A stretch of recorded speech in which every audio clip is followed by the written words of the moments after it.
Estele.tv.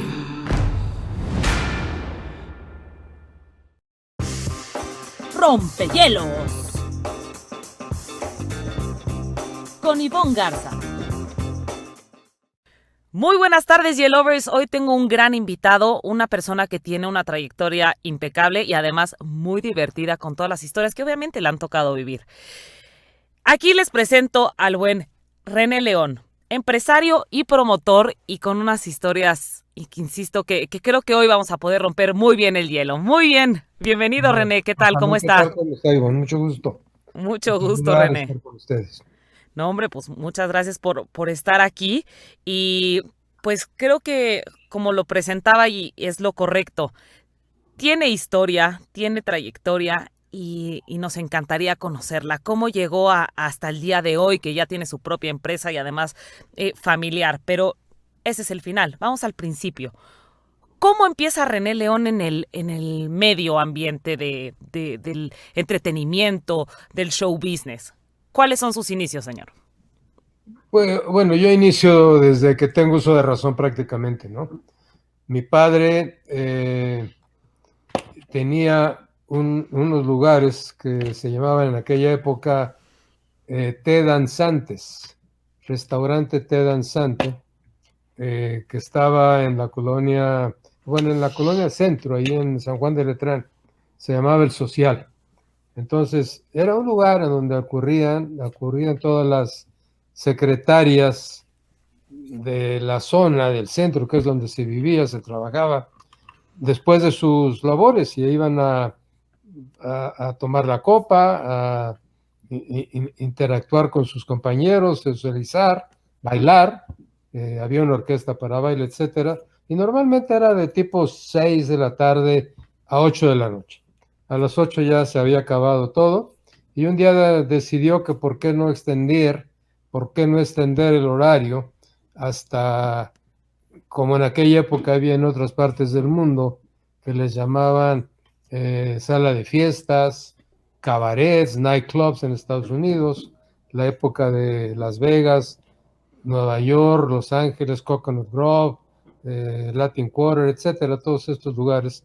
Y así empezó a tener, además de la orquesta, con crooners, con cantantes muy reconocidos en la época, a presentar dos shows, uno a las 11:30 y otro a la 1:30. Y pues de esa época, pues yo tendría que 16, 17 años, pues o menos, no me acuerdo, empecé a acompañarle ahí en la caja, llevando las cuentas, lo que pudiera, luego en la cocina, y pues empecé a vivir la vida del espectáculo en general, del entretenimiento. Y ahí se presentaban artistas, se llegaron a presentar artistas pues muy importantes, hasta Louis Armstrong, por ejemplo, los Platters, ahí nació,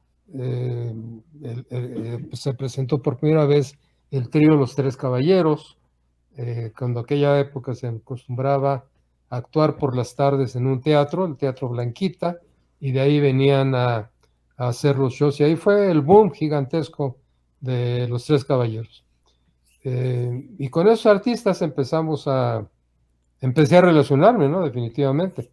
Posteriormente mi padre abre otro lugar ya más enfocado a shows, ya no a los test danzantes, que se llamaba La Terraza en aquella época, y él le cambió el nombre y le puso Terraza Casino.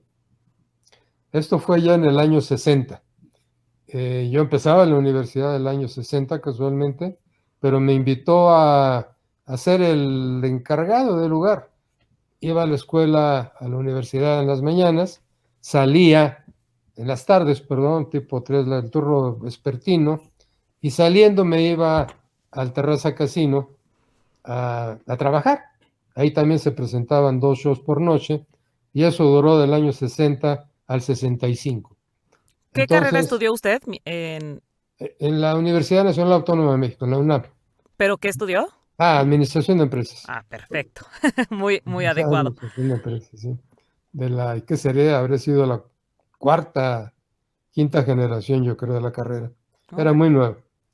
Y entonces me iba por las noches al Terraza con mi padre, y pues ahí sí en esa época En ese lugar se presentaron artistas, pues lo más importante en el mundo. En esa época los artistas no trabajaban en auditorios, no trabajaban en plazas de toros, eh, salvo los Beatles, ¿no? Que más o menos fue en el año 63, 64. Entonces todos actuaban en estos centros nocturnos, en estos nightclubs, y pues ahí sí cada día teníamos un artista internacional diferente. Yo me empecé a relacionar pues por saber el inglés con los promotores, con los representantes más bien americanos, las compañías americanas, y pues siempre teníamos shows. La costumbre era más o menos de tener un show por 10 días, que debutara un viernes, me parece, y que terminara hasta el otro sábado, descansando los domingos y a veces ni los domingos. Y por ahí pasaron, pues, ¿qué quieres que te puedo contar? Miles de artistas de la época, de cualquier, se trajo mi padre a la Sonora Matancera, por ejemplo, que era un mito en esa época, la trajo de Cuba, fue una persona de confianza a por ellos. En esa misma fórmula trajo también a Olga Guillot, trajo a Bola de Nieve, todo un mito en la época, en la música cubana. Y del lado europeo, pues venía Caterina Valente, Caterina Ranieri, de España, eh, pues todo lo importante que había. De ahí pues, empezamos con Rocío Dúrcal, por cierto, en el año 64. Primer viaje que hizo ella a México, era una adolescente, acababa de hacer su película eh, Canción de Juventud, Acompáñame, todas esas, ¿no? Entonces, pues fue un éxito tremendo. ¿Y cómo se contactaban los artistas de esos tiempos? ¿Cómo llegaban a usted? Digo, porque ahora lo vemos muy fácil o hasta ahora con redes sociales, hasta yo misma le puedo escribir a Lady Gaga, ¿no? Pero ¿cómo se contactaban o cómo llegaban? ¿Cómo te enterabas de que estaban en gira y los traías a México? ¿Cómo era esa dinámica? ¿Cómo era esa relación de Era, negocios? era mucho el boca a boca, por supuesto, el que te conocieran, el que te dijeran, mira, fui con este señor a México y me fue bien, y entonces de ahí se corría la voz y se hacían más, ¿no? En eso de la parte de los europeos, había representantes, por supuesto, había uno muy famoso de España, Paco Bermúdez, que fue el representante de Rafael, de muchos otros, o había en Estados Unidos, como te decía, las empresas representantes, había MSA, ya existía William Morris, por ejemplo, y bueno, me adaptaba con uno de ellos, o me contactaba, y de ahí empezábamos, y de ahí de Estados Unidos, yo creo que era de donde más traíamos. Trajimos a, no sé, por recordar, Pat Boone, eh, nuevamente Platters, Johnny Mathis, Bill Haley y los Cometas, no sé, todo lo que era fuerte, Trini López, cuando era la super locura, ¿no? Eh, todos, me gustaba, nos gustaba a mi padre y a mí encontrar artistas diferentes, irle cambiando. Entonces traíamos, por ejemplo, una vez a Benny Goodman, leyendas que ahora son leyendas del jazz, traíamos a los Dukes of Dixieland de Nueva Orleans, por ejemplo, y de ahí cambiábamos, ¿no? Por ejemplo, a Carmen Amaya, que era lo máximo que había en España en el flamenco, por ejemplo, era toda una leyenda muy venerada el día de hoy. Y así, o sea, era el vamos a traer a fulano, buscábamos el nombre, ya teníamos cierto prestigio, teníamos confianza en nosotros y lo hacíamos. Y por otro lado, había competencia también, ¿no? No éramos los únicos. En esa época del Terraza Casino había tres lugares más. Estaban los Globos de la familia Lozano, estaba La Fuente de don Pancho Aguirre, de Radio Centro, por ejemplo, y había un cuarto que era el Señorial. El Señorial empezaba, entonces éramos los cuatro que nos repartíamos lo que había en ese momento en la historia del artistado, ¿no? De entretenimiento. Y en Terraza Casino, ¿cuáles son sus top 3 así que dijo, estos con esos rompimos o su mayor, ¿cómo se dice? Orgullo que haya presentado en el Terraza Casino para avanzar pues después de los 70 ya? Significativamente hablando, y porque fue un parteaguas en en el Terraza Casino, en la parte económica, sin duda fue la Sonora Matancera. Los contratamos y trabajaron por 2 semanas, 2 shows por noche, pero atascado, 8 semanas. Bueno, fue la locura, ¿no? Entonces eso obviamente, antes, como funcionaban estos lugares, era de que se llenaba, entre comillas, viernes y sábado, ¿no? Pero el resto de la semana era una asistencia de sala media y tal. Pero con la Sonora Matancera fue diario, diario, diario, diario. 8 semanas. Y pues eso sí te permite hacer caja y hacer más planes y poder trabajar mejor. Ese fue sin duda. Luego de los últimos, que fue igual de exitoso, fue Trini López, ¿no? Sin duda, Trini López. Más de recuerdo también por quienes eran y por todo eso, pues Catina Ranieri, Caterina Valente, que eran personas muy, muy, muy queridas en Europa, tenían un nombre enorme, ¿no? Por supuesto.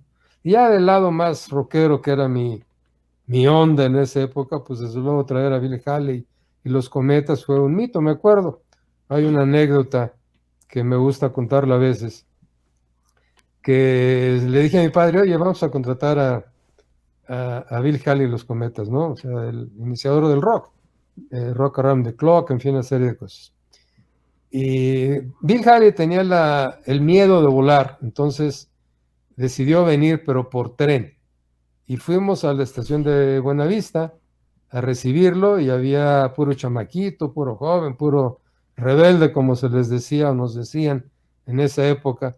Me dijo un papá, ¿ves? Es la clase de público que vamos a tener. Igual, casualmente y posteriormente que terminó el último show que dio con nosotros, pues me dijo, fíjate que es la época en que más champán hemos vendido. O sea que no se sabe, o nosotros creíamos o pensábamos, y sigo creyéndolo, que nadie sabe nada de este negocio, ¿no? Ahora está todo muy estudiado, como dices, hay hasta carreras que se empezaron a hacer aquí en la náhuatl, ¿no? Para ser empresarios, para ser representantes o estar en el área del entretenimiento, ¿no? Pero en aquella época, pues todos los días aprendíamos algo, con uno, con otro, etcétera. Sí, todo era experiencia, experiencia, Claro, literal. otro detalle, Johnny Mathis, que era pues la leyenda romántica, ¿verdad? En aquella época. Pues como en estos lugares había bebida, como es natural, se podrían calentar los ánimos y en algún show pues se suscitó un pequeño pleito en la parte de atrás del terraza y empezaron a rodar, ¿no? Entonces Johnny Mathis, que era el segundo show de la noche, se espantó, se paró y se fue al camerino. Digo, ya no trabajo. Obviamente eso, pues en aquella época, no hablo de las de hoy, ¿no? Pues eso pasaba, se sentaban y órale que sigue el show y tal, ¿no? Porque no nada más era show, era cena, era todo Un un concepto. completo. El hecho es de que suspendió y me fui a verlo, oye, pues tienes que terminar. Pues no, no tienes que, no, no voy, son unos salvajes, son no sé qué. Y medio le dije, mira, no te voy a pagar si no bajas, ¿no? La manager que tenía era un personaje muy importante, no estaba ahí, había ido a Estados Unidos casualmente ese fin de semana. Y bueno, no regresó. Y llegó, me llamó el primer día que regresamos al siguiente show y me felicitó, me dijo, qué bueno que le dijiste y por supuesto que no tienes por qué pagarnos, porque un artista no hace eso nunca. Entonces, había el orgullo, había la profesionalidad en muchas personas, ya de los profesionales del negocio, ¿no? Y bueno, más anécdotas puedo encontrar. Tuvimos a Agustín Lara, por ejemplo, toda una institución. Y también hay otra anécdota, por A ver.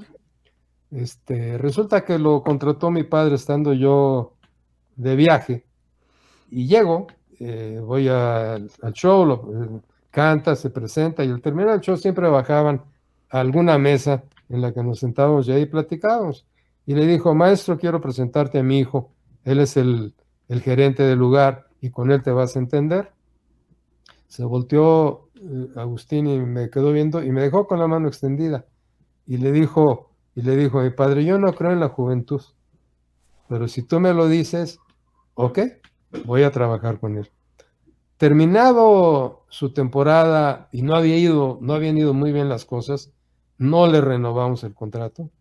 Y el último día, el manager, el representante, porque ahora decimos manager y tal, dice, ¿cómo es posible que le van a hacer esto al maestro? Digo, a ver, mira, si no viene la gente, con todo lo que nos gusta, con todo lo bueno que es, con todo quien es, no puedo prorrogar el contrato. Y el último día de su actuación, segundo show, yo siempre me sentaba hasta el fondo en una mesita ahí, ¿no? Viendo todo desde atrás. Pues vi que venía caminando hacia acá, y curiosamente o casualmente vino hacia mí. Dije, ¿qué me irá a decir ahora, verdad? Más me dijo, René, quiero felicitarte, eres un profesional, nunca me habían tratado así y quiero que cuentes conmigo para lo que se te ofrezca en el futuro. Y efectivamente, después de ese día, donde me lo encontraba, bueno, venía, me saludaba, ¿qué se te ofrece? ¿Qué hacemos? Y todo. Pero es curioso como la gente en ese momento, pues no creía en la juventud, ¿no? Es que sí, y Pero bueno, le daría un infarto si conociera la juventud de ahora. por Se supuesto. traumaría más. En fin, pero más o menos esa fue la época. ¿Y qué pasa después de Terraza Casino? O sea, ahí empieza el negocio, empieza a empezar con contactos y qué dice, no, pues sí, esto es lo mío, o cómo avanza y qué sigue después de todo esto. Sí, no, o ¿Cuánto sea, duró sí es Terraza lo Casino? mío, sí es lo que me gustaba, sí es lo que me gusta, pero en ese momento teníamos un gobierno en la ciudad que era muy mojigato, muy alarmista, que lo manejaba Ernesto P. Uruchurtu, a tal grado que nos mandó a llamar una ocasión a los pocos empresarios que habíamos en la época y nos dijo ahí en su oficina del centro, no me acuerdo las calles Donceles, no me acuerdo. Dice, mire, sé que hay por ahí un grupito de 4 cantantes con el pelo largo y andan por ahí que se llaman los Beatles. Quiero advertirles que nunca les voy a dar permiso a que se presenten en este país por si ustedes se quieren animar. Bueno, entonces, siendo así este hombre, quería acabar con la vida nocturna. Se dice que se cuenta que en algún lugar, su motivo era porque en algún lugar de los años 50, 60, creo que o lo mataron al hermano, o tuvo algún accidente, por lo tanto ya odiaba estos lugares. Uf. Entonces le mandaron una auditoría muy fuerte a mi padre se espantó y dijo es momento de venderlo y lo vendió. Y todo se acabó en el año 65. Al venderlo, tenía mi padre un amigo que luego a la postre fue un gran amigo mío, que era el director de discos Musart. Y me dice, oye, ¿qué vas a hacer? Le digo, no te digo hoy, sino a partir de ahora. Le digo, no, no sé, digo, terminaré lo que me falta de la carrera, la tesis, las tonterías estas, y luego pues veré por dónde nos vamos. Me dice, no, es que se está estableciendo una compañía de discos en México, Discos Capitol, y me han pedido que les recomiende personas, les recomiende gente que conozca el medio, y pues te quisiera recomendar a ti. Y dije, me parece perfecto, es lo que me gusta efectivamente. Y me recomendó. Y empecé a trabajar en Discos Capitol. Discos Capitol se fundó en el año 65, también fue un mes o dos después del cierre del Terraza. Y pues ahí estuve hasta el año 70, viendo el negocio desde otro ángulo, desde el ángulo de los discos. El crear un artista de cero, el desarrollar, mi área era la música internacional, desarrollar o presentar aquí los éxitos que había en todo el mundo, pues que también lo fueran aquí. Y total, fue muy exitoso también. En esa época, de las 65 al 70, teníamos un catálogo que incluía Beatles, que incluía todo lo de Capitol de Estados Unidos, todo lo de Odeón de Sudamérica, bueno, muy, muy grande. Y sobre todo, y lo más importante era crear artistas en México. ¿Qué artistas llegó a crear usted? Y yo directamente no, porque era mera internacional, pero éramos 4 ejecutivos nada más. Uno se encargaba de la parte nacional, que era Alfredo Gil, el hijo del Güero de los Panchos, otra persona en administración y el director de la compañía. El director era un personaje también sirio-francés, portugués o brasileño, que se fue a ver a Brasil y de ahí lo trajeron, André Midani. E incluso posteriormente él fue el que promovió que se hiciera la carrera en la náhuac, si no me equivoco. Entonces André venía de haber desarrollado el bossa nova, de haber sido parte de los iniciadores del bossa nova, y le gustaba mucho la idea de crear artistas, y fue como empezamos a buscar y a buscar, y salieron, pues, por ejemplo, Carlos Lico, cuando recién empezó Manzanero, al salir la canción No de Carlos Lico, Manzanero salió con su primer disco, o sea, fue cuando también él, viendo que sus canciones podían ser éxito, se dedicó también por su lado. Carlos Lico, los Jackie, por ejemplo, Roberta, en fin, por ahí no me acuerdo, bueno, otros grupos, ¿no? La Tropa Loca, todo lo que había de esa época. Y si Y usted estaba en la parte internacional, yo entonces estaba ¿con en quién le internacional. tocaba trabajar a usted? A mí me tocó toda la parte de los Beatles, toda la parte del rock inglés, la música clásica. Y del lado español, me llegó una vez una persona a la oficina, me dice, soy el representante de Juan Manuel Serrat, te quiero dar el disco para que ustedes lo distribuyan, se lo acabo de quitar a Musart, porque no me gustó como pensaban el artista, etcétera, toma, aquí está el disco. Y el disco era el dedicado a Antonio Machado. Entonces obviamente dije, oh, pues esta es una gran oportunidad para que se desarrolle, y fue, o sea, me tocó promover su primer disco, y ahí mismo salió mi primer oferta como empresario particular, ya sin Terraza Casino o sin mi padre. Me dijo, quiero que tú traigas a Juan Manuel Serrat a partir del año que entra. Y le dije incluso, dije, yo no puedo, estoy en discos, pero mi padre sí. Y mi padre es el que firmó el contrato, y al dejar yo Capitol en el año 70, pues me dijo mi padre, toma, este contrato es tuyo. Y desde ahí hasta el día de hoy, ¿cuántos años son? Pues son como 52, ¿no?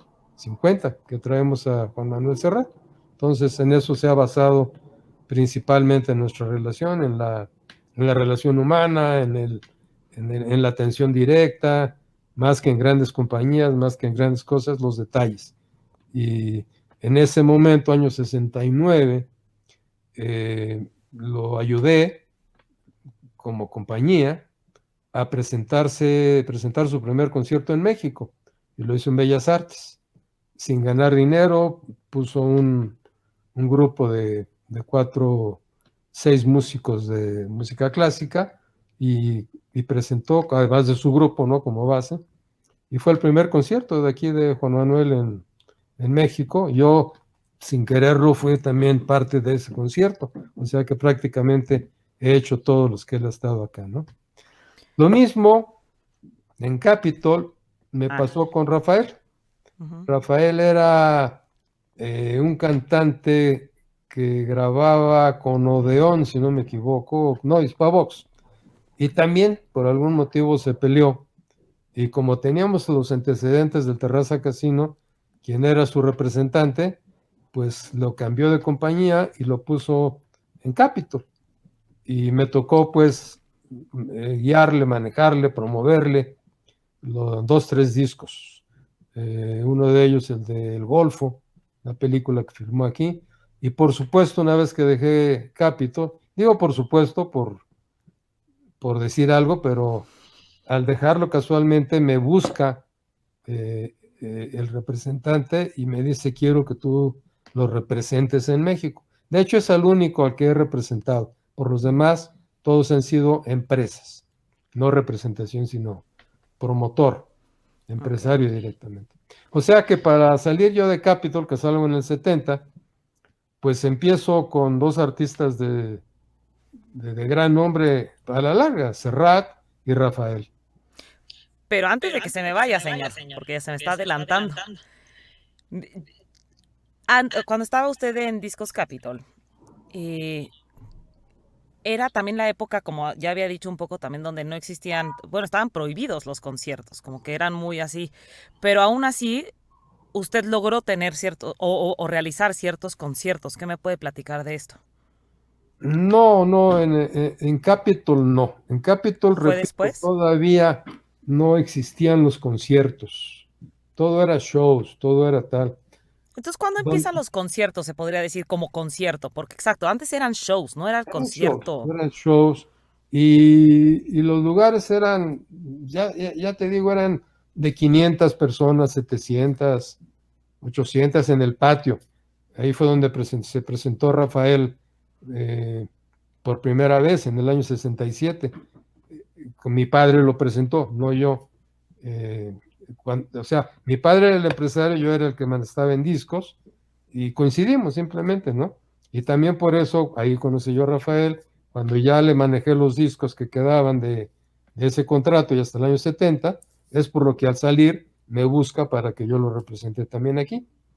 Pero fue la época de Rafael, fue la que también me acuerdo claramente de este detalle, fue mi padre lo presenta, me dice, voy a traer a Rafael, y le digo, oye, en España acabo de llegar y como que no acaba de cuajar y tal. Y yo me fui de viaje, me fui a unas vacaciones que había programado desde hace tiempo. Y en el viaje se cruza con Día de las Madres y con tal, y me comunico desde, andaba yo por Hong Kong, por no sé dónde, y me empiezo a enterar de que es un éxito impresionante, Rafael, pero le dije, a ver, háblenme de números, que es lo que yo conocía. No, pues se vendió tanto anoche, se vendió tanto antier. Ah, no. Llego y van por mí al aeropuerto, mi padre, mi madre, no sé, van por mí, ya era 11, 12 de la noche, y voy directo al patio. Y entonces me siento, mi padre no se sienta conmigo, hasta que termina el show, claro, yo aplaudiendo a Rafael, entusiasmado, todo esto. Dice, a ver, no que no gustaba. Dije, no, pues sí, me equivoqué totalmente, ¿no? Y qué bueno. Eso fue un acierto o un éxito 100% de él, ¿no? Ya después los que siguieron, ya me tocó a mí lidiar con todo también, pero sí, él fue el que lo inició. ¿Y qué me puede decir de Ringo Starr? Eso es más adelante, eso es más adelante. Vamos a ver, en los años 70, que es cuando yo me inicio realmente ¿cómo se llama? Como empresario independiente y tal, pues empiezo con Rafael y con Serrat, y al mes, algo así, me ofrecen a Julio Iglesias, como el nuevo que empezaba allá. Me lo ofrece el hijo del que fue representante de mi esposa y su hermana. ¿Sabes quiénes son? De Pili Mili. Entonces, el que había sido representante de Pili Mili, me llama y me dice, oye, hay este cantante así asado, ¿qué te parece si lo llevas? Entonces, empecé también a trabajar, o sea que en poco tiempo, en 3 meses, mi cartera era Serrat, Rafael y Julio Iglesias. Entonces, para arrancar. Ok. O sea que también los años 70 fueron 10 años de desarrollo de artistas, ¿no? De empresarios, ya independiente. Ahí también fue otra época en la que tuve el Salón Candiles del Hotel del Prado, luego tuve la Naranja, que me la hicieron especial ahí en el Hotel Aristos, y pues también desfilaron una cantidad enorme de artistas, ¿no? Y perdón que regrese un poquito a eso, pero entonces por eso conoce a su esposa, o sea, también por representación y porque tenía, bueno, creo que era usted el embajador del talento español en México. Así es como Era, conoce. eso fue en la época de Capitol. Este era el año 68 y Pili y Mil empezaban con unas películas y tal, y me acuerdo también que una vez con mi padre, otra vez mi padre fue una persona muy importante en mi vida del desarrollo de esto. Nos fuimos a ver una película y nos gustó cómo actuaban, cómo bailaban. Y estando en Capitol se me ocurrió decirle a los demás ejecutivos, oigan, ¿por qué no buscamos la contratación de Pili y Mili, ahora que están haciendo aquí películas? Y fuimos, la buscamos, les gustó la oferta de hacer un disco y así la conocí. Empezamos a salir, etcétera, y pues terminamos casados y llevamos 52 ya. Una cosa así. Wow, felicidades por eso. Qué Gracias, padre. pero así empezó también, ¿no? O sea, en el disco, en el ambiente artístico. Por supuesto, el después de que yo estuviera casado con ella, era un poco confianza para muchos artistas españoles saber que no estaban tratando con cualquier persona, sino que intuían o presentían o creían pues, que yo podía hacerles una buena labor aquí. Y así pudimos traer a todos los españoles, efectivamente, de la época, ¿no? Y un poquito más adelante también me ofrecen en otro renglón diferente a Le Luthier, este grupo fantástico de mimos argentinos, que son toda una institución. Me mandaron unos videos, me gustó mucho, y me atreví a llevarlos a Bellas Artes, me los aceptaron. Y también desde el año 74 soy el que los ha presentado constantemente en este país, hasta el último que vino hace poco a la Auditorio Nacional, ¿no? Fuimos creciendo también igual, antes eran teatros de 300, 500,000 personas, y Le Luthier, por ejemplo, acaba en el auditorio de 10,000 personas, teniendo llenos a teatro arreglado, cerrado, de 7,000 personas, ¿no? Entonces todo va conforme va creciendo el espectáculo, hemos tratado de ir creciendo. Pero Es en también los iba cuajando 70. padrísimo su historia, o sea, como que todo se iba dando paso a paso y le iban cayendo las situaciones también por la carrera que daba, por como platicaba de Agustín Lara, que diera una pues creencia que fuera respetable, educado, trabajador, y entonces la gente iba creyendo y le iban pasando las cartas, y usted lo único que iba haciendo era tal cual irlas jugando. O sea, también está padrísimo que por su trabajo mismo iba atrayendo más trabajo.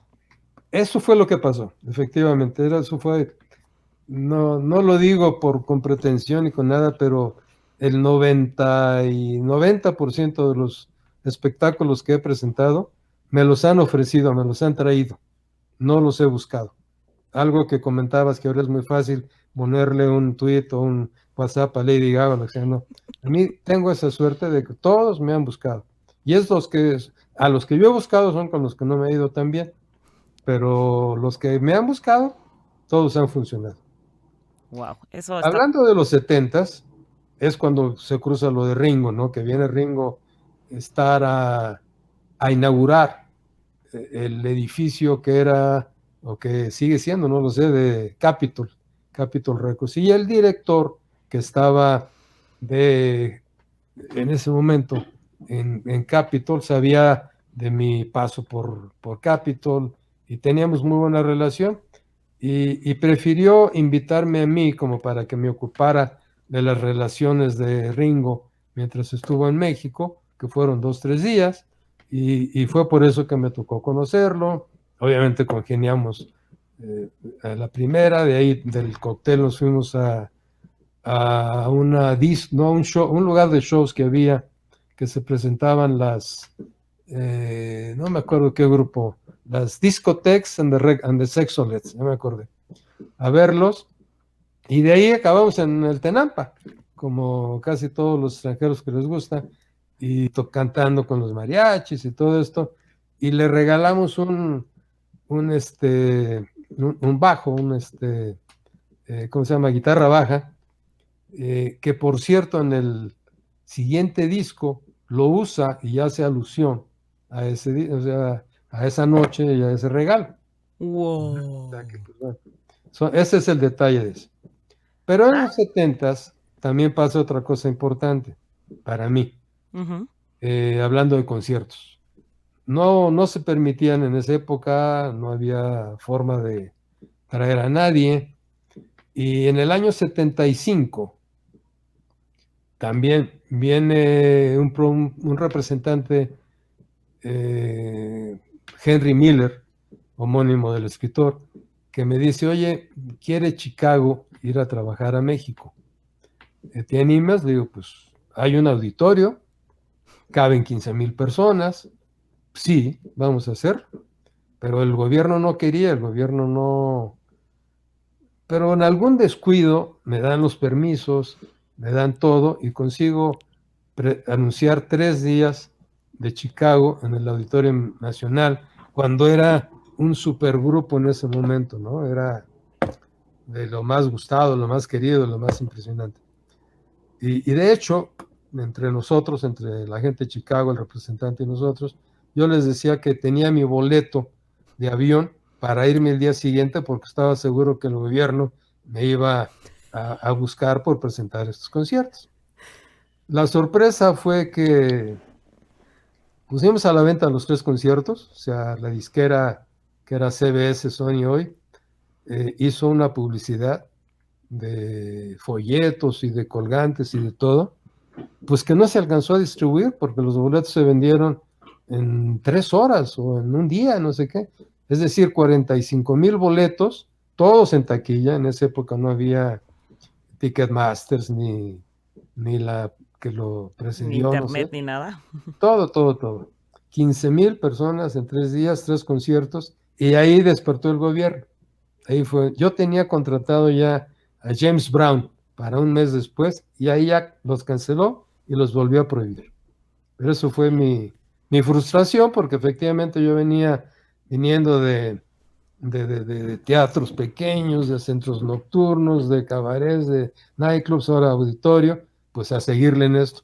Por eso es que se paró la presentación de artistas hasta que viene Alejandro Soberón con In Excess, ¿no? Hasta el Palacio de los Deportes. Fueron los 5 años de sequía del rock en México, efectivamente. Y Uf. también como anécdota, no había traído nunca un grupo de esa magnitud, y, y había por ahí otro grupo, Procol Harum. Se me ocurrió contratarlo, pues prácticamente, básicamente, para entrenarme, para experimentar. Y también lo presenté en el Auditorio Nacional 2 o 3 semanas antes, para saber de qué se trataba, ¿no? Te digo, Agarra un poco de experiencia. había que aprender en la práctica, en la experiencia, ¿no? Y así lo hicimos. Y ya, se cerró todo los artistas, no hubo nada. Y otra vez, ¿Pero terminando qué la hubo década, caos en Chicago? O sea, ¿eh? que dentro de todo, o sea, me imagino que antes eran como muy atrevidos los de Chicago, pero ¿qué hubo mucho caos en los conciertos o por qué cerraron y se... No, el gobierno tenía miedo, por usar una palabra, de que se reunieran espontáneamente grupos de más de 1,000, 2,000, 3,000. Entonces lo veían como una amenaza al gobierno. Wow. Eh, Accidentes en el Chicago no hubo dentro del escenario de nada.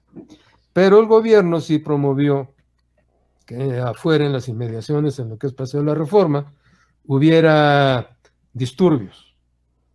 Y por cierto, Jaime Almeida algún día me enseñó un video, me dijo que veía o que vio, que tenía constancia de cómo los arrinconaban, y una vez arrinconados fuera del área de auditorio, les soltaban unos paquetitos.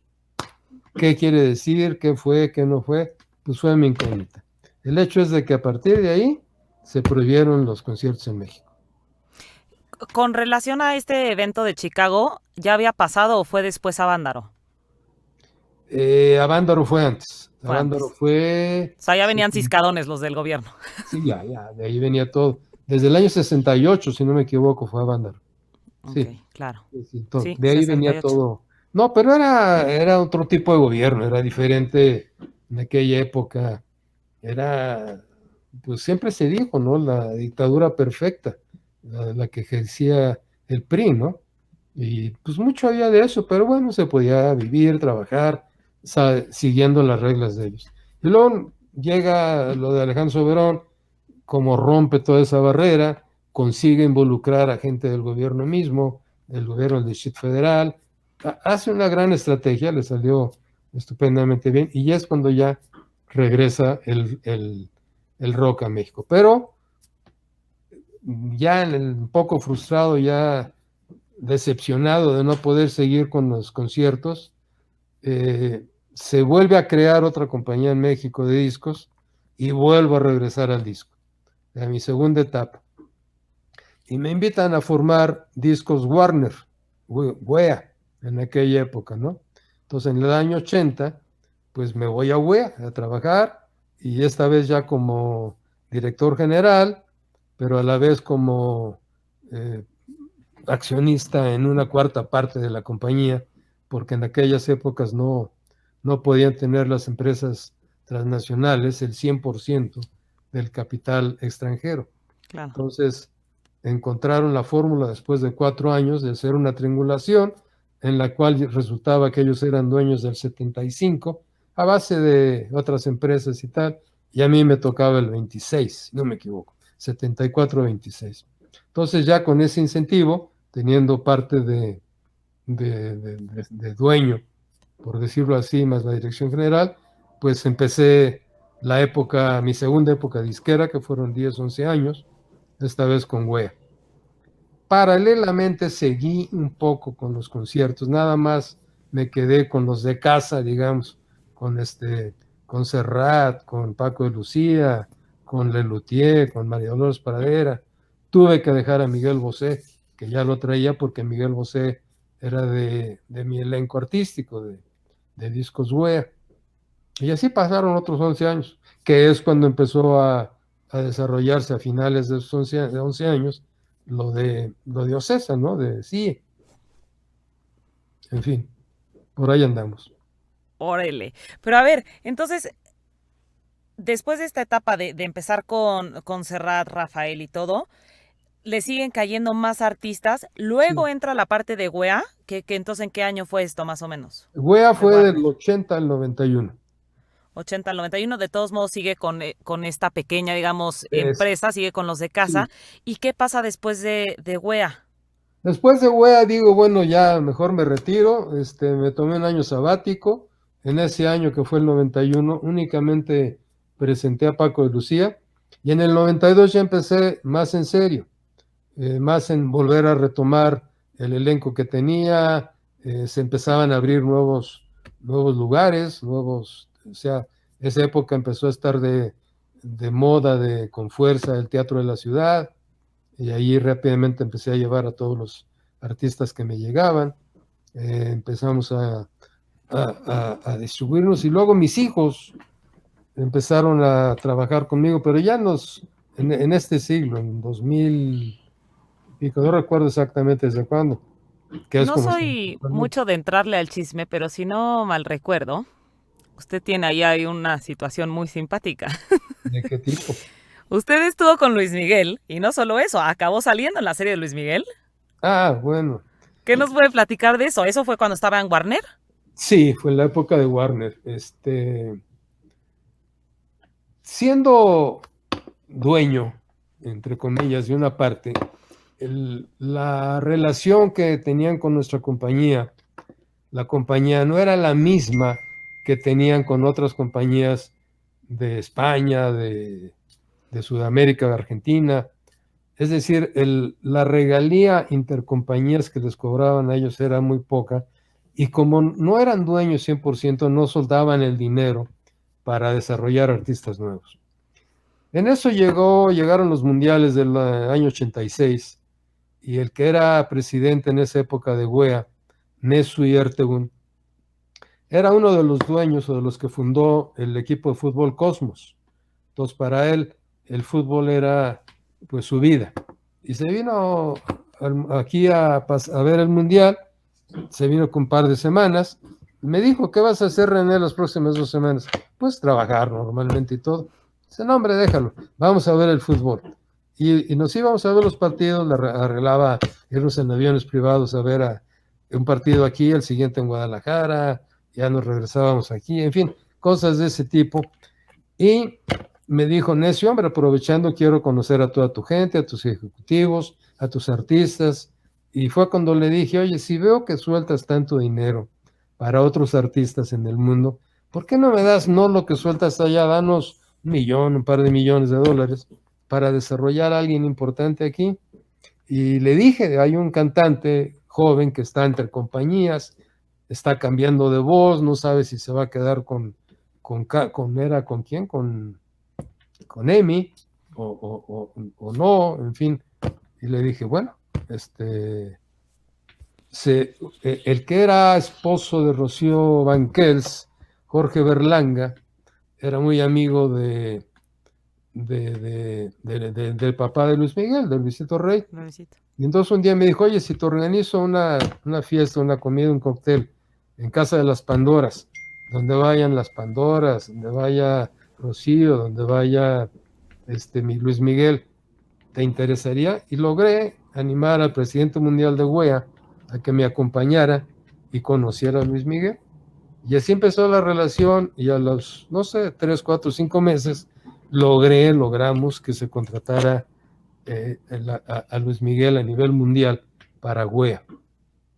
Y fue cuando se empezó a planear el primer disco, efectivamente, el de covers, desde donde viene, ¿cómo se llama? Con Calienta el Sol, Ahora te puedes marchar, todos estos, ¿no? Entonces, pues, todos teníamos la duda, el miedo de si podía cantar, no podía cantar, si iba a ser éxito, no iba a ser éxito, y se contrató a Juan Carlos Calderón para que le hiciera los arreglos, para que lo dirigiera, y pues resultó un éxito enorme, ¿no? Afortunadamente.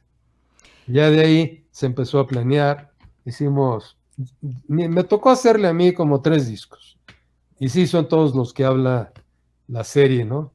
En la serie. Ya después hay otros discos que me siguen involucrando en la serie, pero que yo ya no estaba ahí.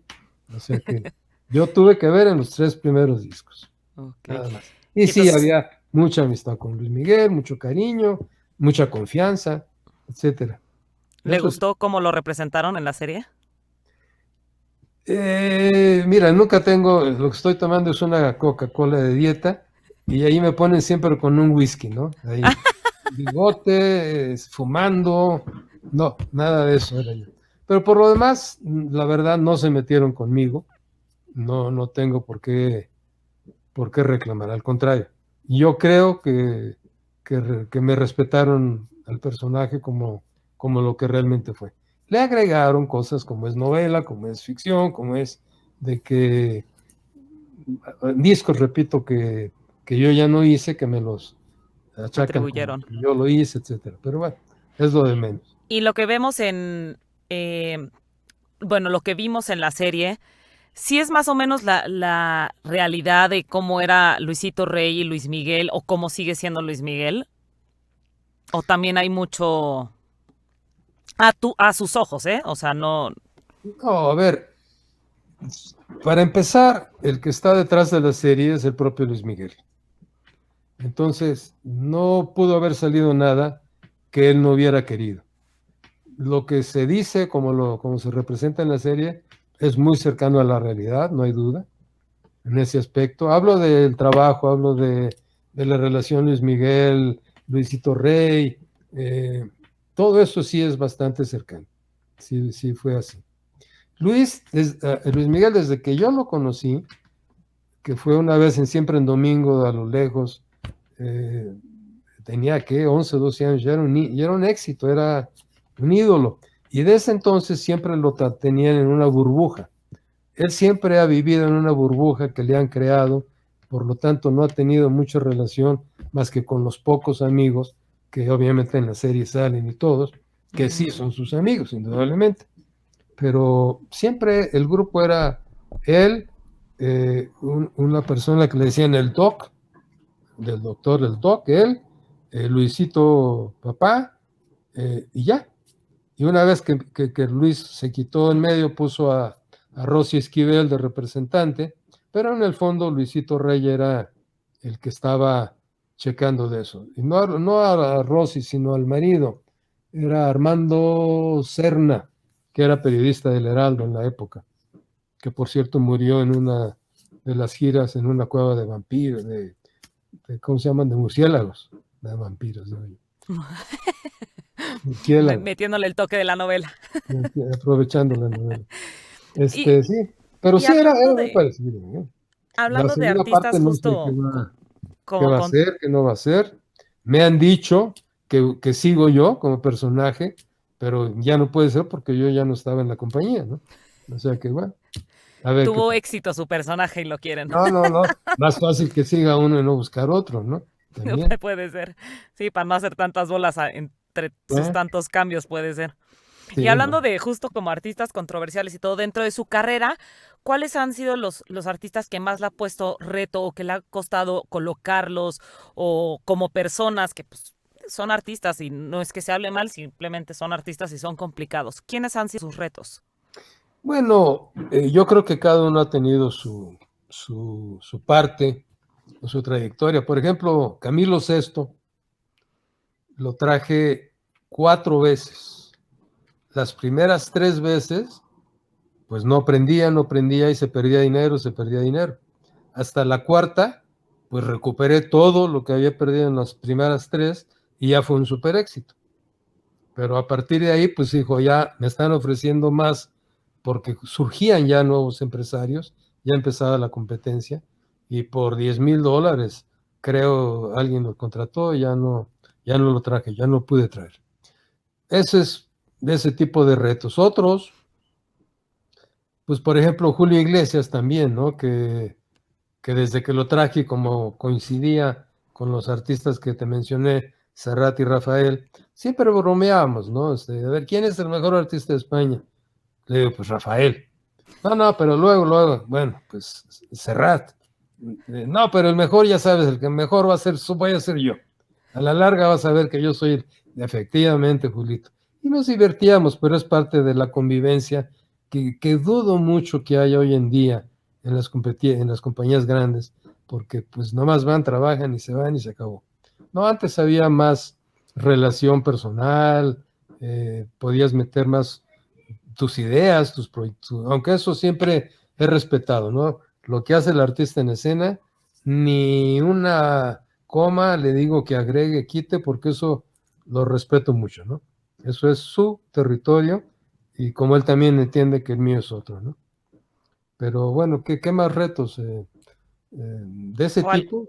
sí, de ese tipo, o alguna historia que de esas quise esta, estoy seguro que se la tengo que contar a mis nietos porque, como la de Ringo, no sé, alguna historia que quiera compartirnos. Pues mira, así ¿cómo te diré?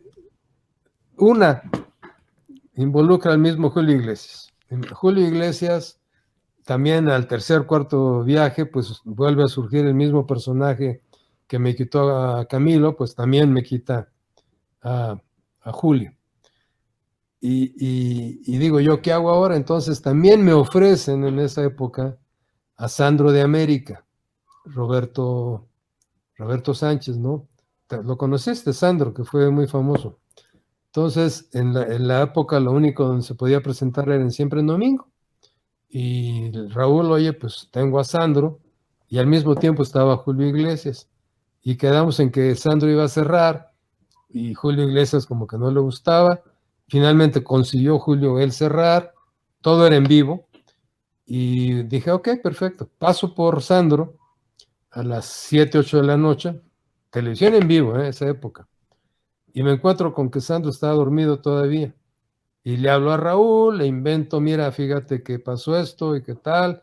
y Raúl interpretó como que fue una maniobra mía para que Julio Iglesias no cerrara el programa y lo cerrara Sandro. Entonces, bueno, ahí acabó la amistad con Raúl y quedó interrumpida por, pues no sé, 6 años o algo así, hasta que lo volvimos a reanudar igual de cariñoso como antes. Pero Wow. esa era la pasión que había, no sé si me entiendes, en la época, por un artista, por otro, porque destacara, porque no destacara, etcétera. Y una vez que yo tuve a Sandro en el Aristos, a sala llena, en el mismo día estaba Julio Iglesias en el Fiesta Palace y me fui a ver su show.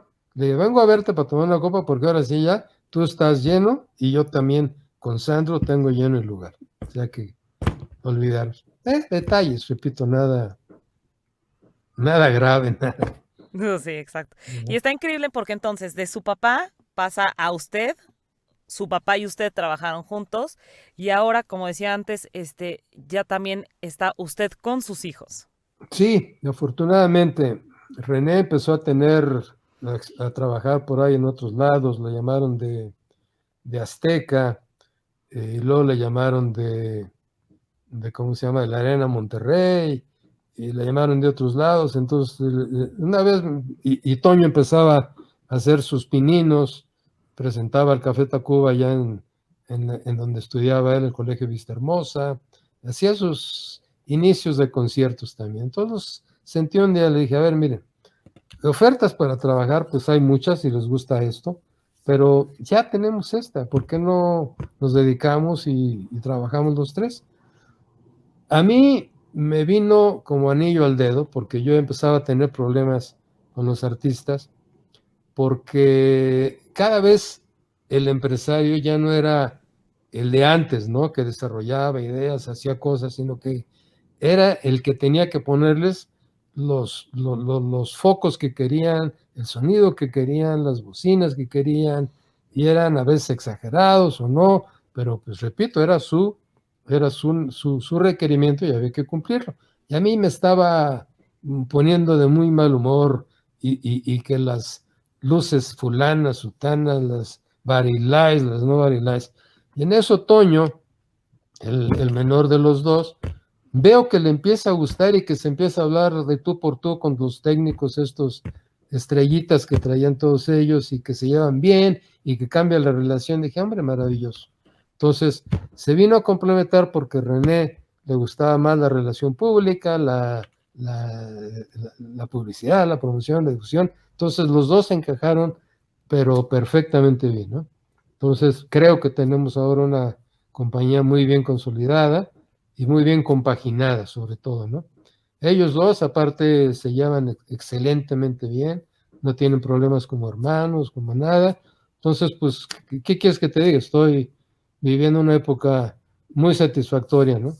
Honestamente, de lo que ha habido y de lo que hay y de lo que puede todavía llegar a ser esto, ¿no?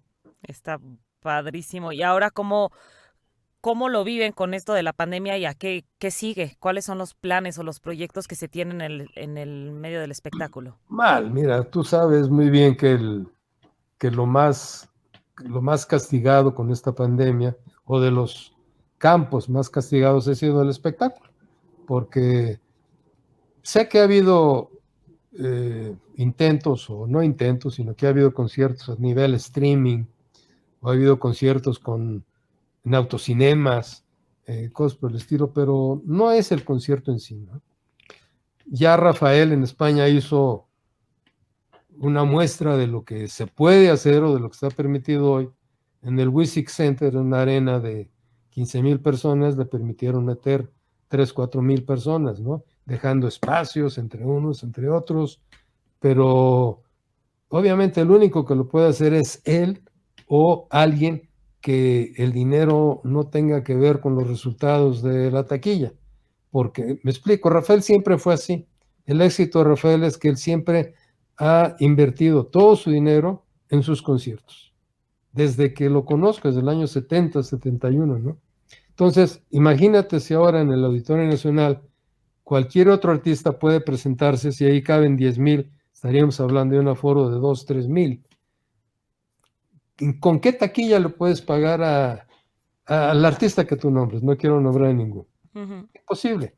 El artista se va a bajar una tercera parte de su caché, va a bajar el sueldo a los músicos, a los iluminadores, a todos ellos. No, no se puede. O sea, es algo que aún todavía no se ha encontrado la fórmula. Y mis artistas, hasta el momento, hasta la fecha, pues todos están muy acomodados.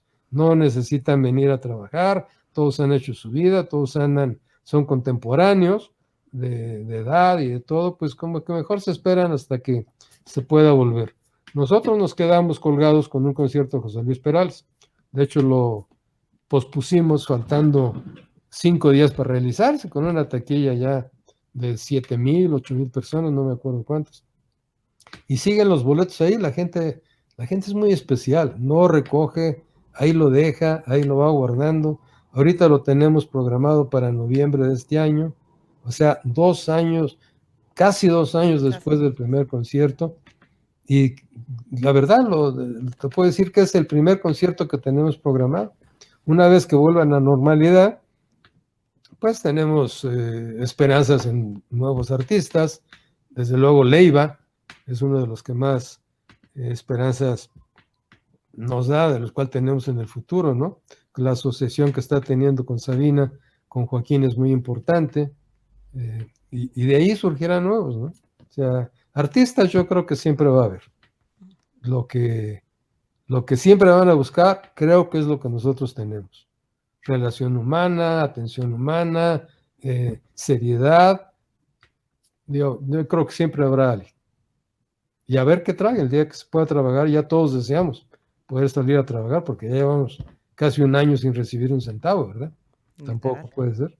Y quién sabe cómo nos va este año, que también no veo todavía No, mucha no. luz. Si bien nos va, como te digo, yo A creo que noviembre. hasta noviembre se podrá. Ujú. El otro día vi una entrevista o algo de Alejandro Soberón que hablaba de que los artistas grandes, una gran mayoría no estaba considerando trabajar en este año, nada, que empiezan y ya pueden empezar a planear para el año 22. O sea que tendremos otro año, desgraciadamente, de sequía, por decir una palabra, Sí, sí, sí, ¿verdad? sí, esto está terrorífico. Como René, señor René, ¿qué, qué consejo nos puede dar usted que lleva tanta historia, tantas anécdotas, tanta experiencia en este medio? ¿Qué consejo nos puede dejar para sobrevivir o para ser exitoso, salir y resistir en este negocio? Quitando este rollo de la pandemia, sino tal cual como negocio, como en el medio artístico. Mira, consejos, la verdad, nunca los he sabido dar porque no se siguen, pero algo que sí me ha pasado a mí y que creo en eso es tener confianza en ti y tener confianza en lo que haces.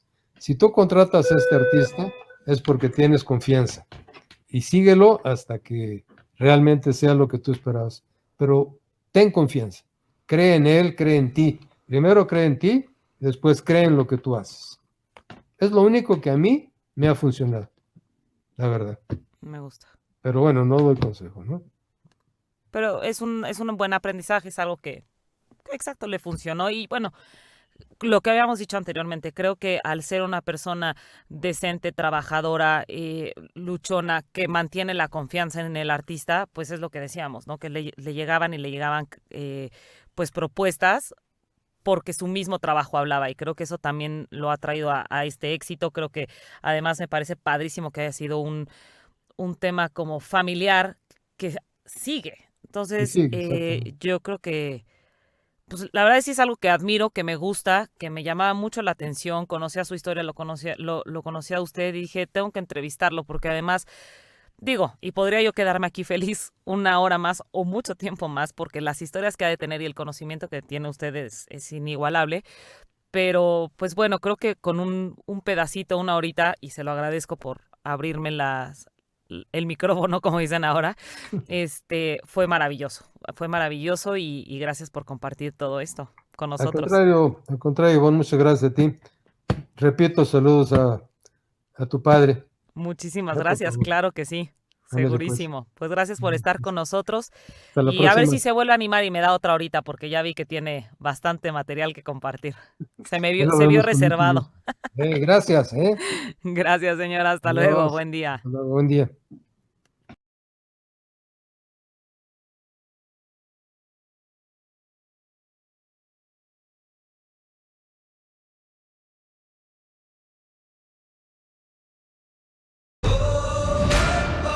Astele.tv.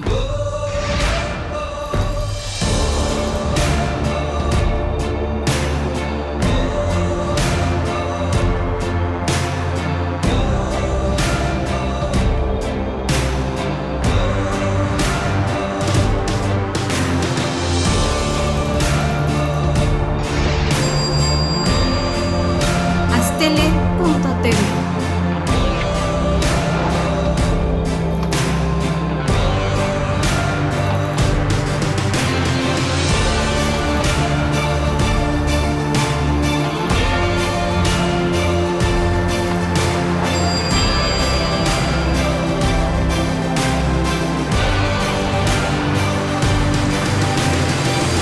Astele.tv.